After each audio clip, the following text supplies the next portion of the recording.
Shang-Chi was awesome. To be fair, I didn't really give it the time of day back when the film was announced, but I was intrigued by the actual Mandarin being in the film and the return of Abomination. But aside from that, eh. Anyway, so I saw the film in theaters, and yes, it definitely delivered. So back in the day in China, there was this guy named Wen Wu who started a group called the Ten Rings, which was comprised of many skilled warriors and assassins. With this new group at his side, and the help of these 10 mysterious rings, Wen Wu conquered many different kingdoms for centuries, growing his Ten Rings empire. The origin of the rings are unknown, but they are from at least like 1,000 years ago and may not be of this world. But they give the bearer immortality and unlimited power. So one day, Wen Wu learned of an ancient civilization that harnesses the power of the earth. They're kind of like earthbenders. But the location of the civilization was hidden by an ever-moving forest.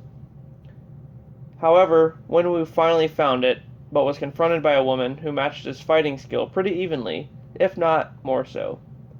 After a while, these two fell in love, and they both gave up their powers to raise 2 kids. So cut to modern-day San Francisco, we meet Sean, who is a valet at a hotel with his friend Katie. While they're riding the bus, they're ambushed by a guy named Razor Fist and some other assassins, and after a pretty kick-ass fight scene, where Sean beats all of their asses pretty easily, Sean admits to Katie that his father's after them, and that his name is actually Shang-Chi.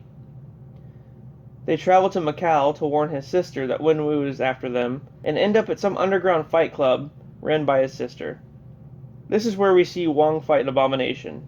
Apparently they're just both competitors in this fighting tournament, and from what Wong says, he's been training Abomination, possibly to be on the Thunderbolts?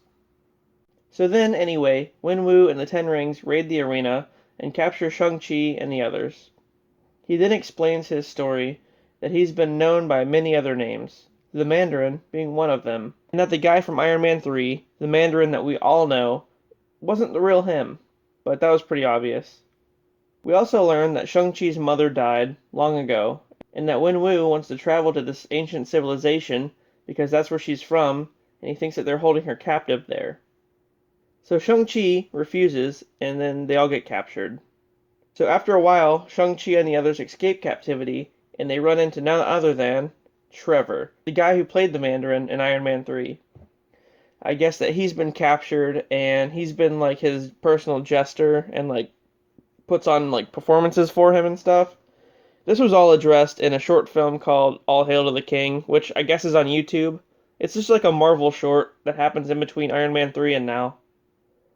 So anyway, he has this mythical animal with him that came from the place Wen Wu is after, and together they go to the place, using the animal to find it. Once they arrive, Shang-Chi's aunt teaches him his mother's fighting techniques and how to harness the power. And meanwhile, we learn that his mother was actually killed by the people his father wronged, and that after her death he forced Shang-Chi to become an assassin to avenge her. Also that he fled to America and went into hiding because he just didn't want to do it. So the civilization has this magical barrier that's been imprisoning an evil creature for like centuries, and they keep the creature at bay using magic. So the creature's known as a soul sucker, and it eats people's souls. It's pretty much been talking to Wen Wu telepathically throughout the whole movie, posing as the mother, tricking him into thinking that she's still alive. Because the creature knows, I guess, that Wen Wu's the only one that has the power to break it out using the rings. So Wen Wu and the Ten Rings show up, and then a whole battle ensues. He begins to breach the barrier by punching the shit out of it, releasing all these evil flying creatures. And then once the Ten Rings realize that he's in the wrong, they switch sides and then help. Shang-Chi attempts to stop Wen Wu and gets knocked into the ocean where he meets Fing Fang Foom, a legendary magical dragon.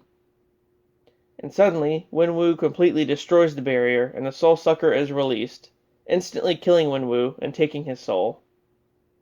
The rings then automatically go to Shang-Chi, and with Fing's help, he does like a Super Saiyan level Kamehameha and blows the Soul Sucker up.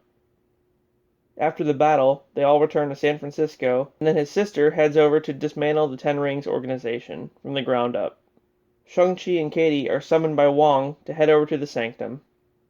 The post-credit scene, which there's 2 of them, so the first one shows Wong examining the Ten Rings along with Bruce Banner and Captain Marvel. For whatever reason, Bruce Banner's back to being just a regular dude. Anyway, they're trying to find the origin of the rings, and they say that they're not made of vibranium, nor are they Chitauri.